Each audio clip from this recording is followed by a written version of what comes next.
53 BC, Marcus Licinius Crassus, the richest man in Rome, marched east, chasing glory and a name to rival Caesar. As one of Rome's great triumvirs, Crassus envied Caesar's victories in Gaul. He wanted his own conquest, one that would make him a legend. His eyes turned toward the east, toward the Parthian Empire.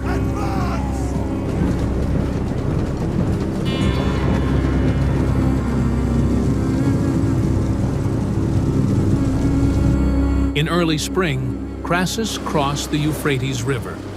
When he stepped onto the plains of Mesopotamia, there was no enemy left to stand in his way. Parthian cities were falling one by one. Some opened their gates willingly. Others were taken by fire and destruction. Crassus showed no mercy. Like Alexander the Great, he was determined to crush every force that dared to stand before him. Crassus believed his victory was inevitable, but the Parthians remained silent. Their cities were burning, their lands filled with Roman standards, and yet they had not taken a single step. Parthian king Orodes II entrusted the defense of the realm to a young nobleman, a man of cunning, courage, and pride, Surena. He commanded a small but deadly army, swift, precise, and disciplined. Crassus prepared for a new advance.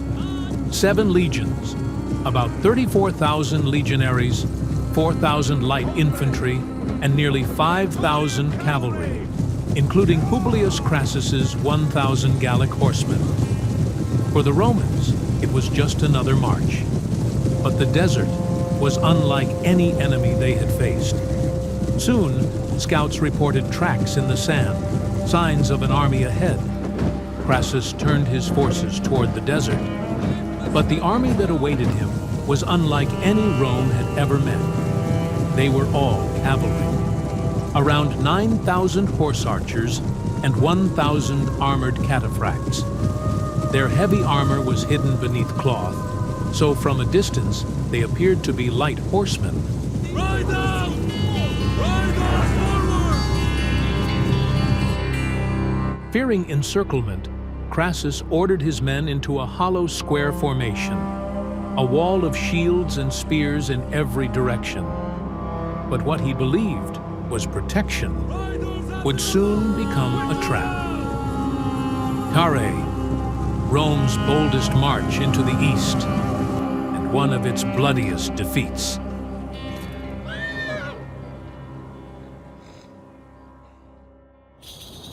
As the Parthian horse archers began to encircle the Roman soldiers standing in square formation, the battle erupted. Soon after, the Parthian cataphracts charged directly at the front line of the heavily armored Roman infantry.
Parthian cataphracts' initial assault on the Roman front was purely tactical.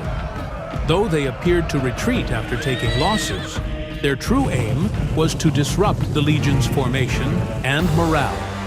Soon after, the Romans, still holding their tight square formation, found themselves under a relentless rain of arrows from Parthian horse archers on all sides.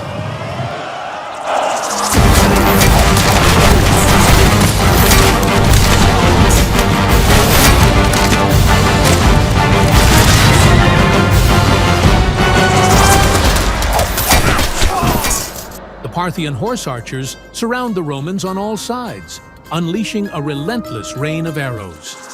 The Romans' broad shields manage to block most of the shots, yet the constant barrage severely weakens their morale. In response, Crassus orders his ranged infantry forward, hoping to drive the horse archers back.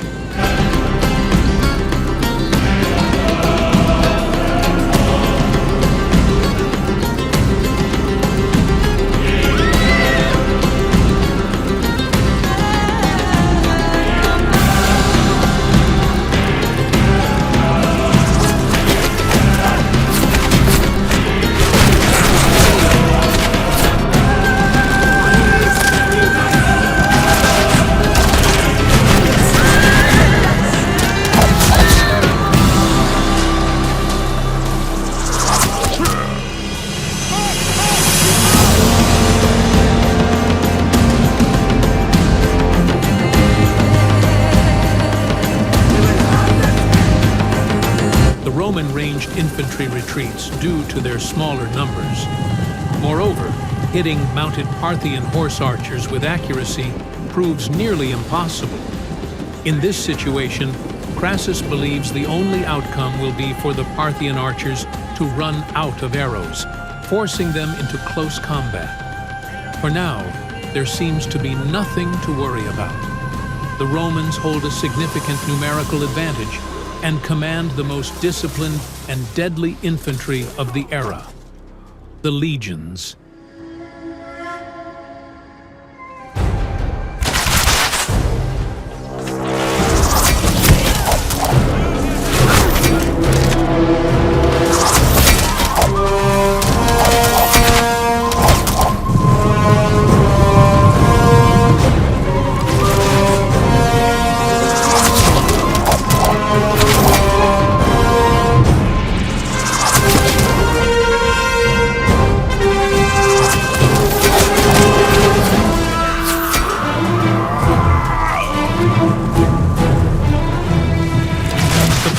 Archers have been raining arrows for a long time. By now, their quivers should have been empty.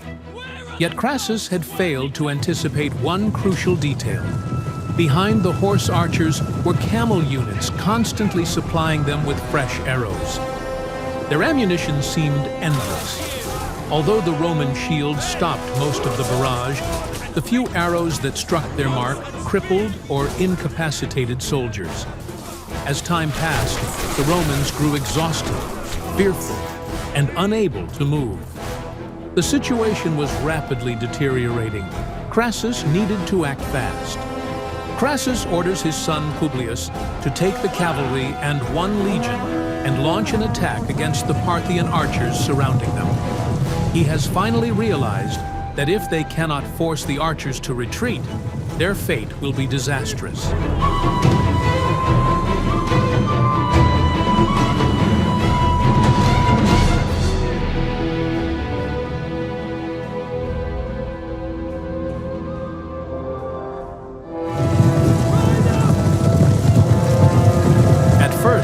Publius's advance seems to work. The Parthian archers begin to fall back. But as he pursues them, Publius soon realizes it is a trap. The Parthian horse archers are able to turn their bodies 180 degrees while riding and still shoot with deadly precision.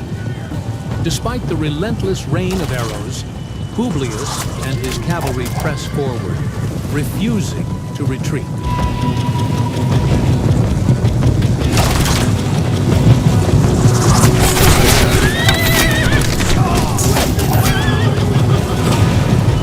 The distance between the Roman cavalry following the Parthian archers and the legion behind them had widened. Seizing this opportunity, a group of Parthian mounted archers abandoned their barrage of arrows on the Romans in the center and headed for this gap. The Roman legion was advancing rapidly to catch up with the cavalry that had disappeared from view. But suddenly, arrows began flying from both sides. Soldiers who were unable to form a battle formation and did not fully understand the orders given by their commanders continued to advance, unsure of what to do. However, the arrows passing by them were so deadly that their losses were heavy.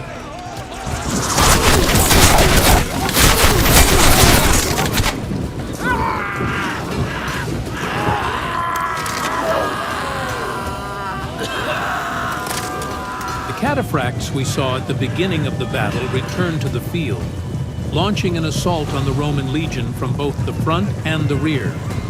Surrounded by a rain of arrows and the thunder of hooves on all sides, the Romans find themselves stranded in the heart of the desert, with no one left to save them.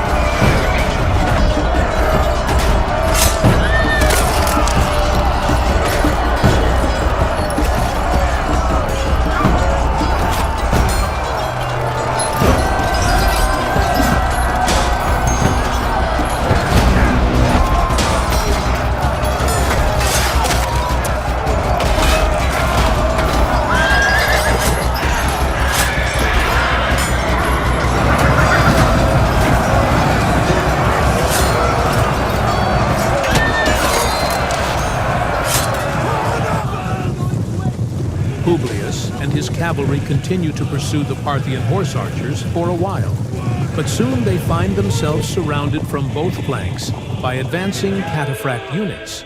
The time for close combat has come. Yet, being far from infantry support and having only light cavalry against heavily armored cataphracts puts Publius at a great disadvantage. To make matters worse, the relentless rain of arrows from the Parthian archers inflicts heavy casualties on his men. The situation for the Romans is anything but hopeful.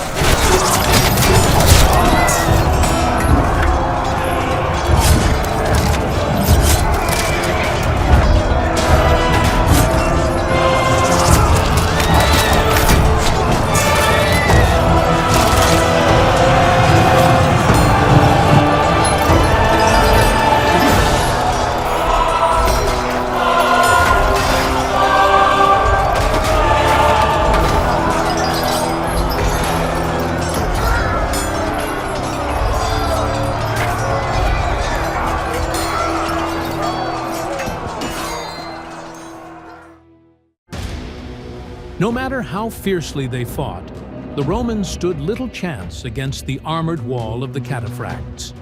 Publius was gravely wounded and captured by the Parthians.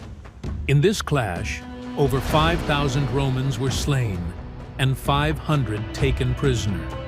The events after the battle were as devastating as the tragedy on the battlefield itself. As the desert sun began to set, Crassus still knew nothing of his son's fate. Then, on the horizon, a Parthian horseman appeared, his spear crowned with Publius' severed head. The sight shattered the Roman spirit. A small band charged in fury, but the cataphracts crushed them within moments. Night fell. The Parthians withdrew, bound by their own code forbidding battle after dark. The Romans, broken and leaderless, set up a desperate camp. Thousands lay wounded, while Crassus mourned in silence.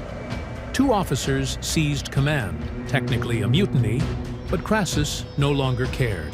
He had lost his will to fight, along with his son. The surviving army began its march toward Carrhae, hoping for salvation.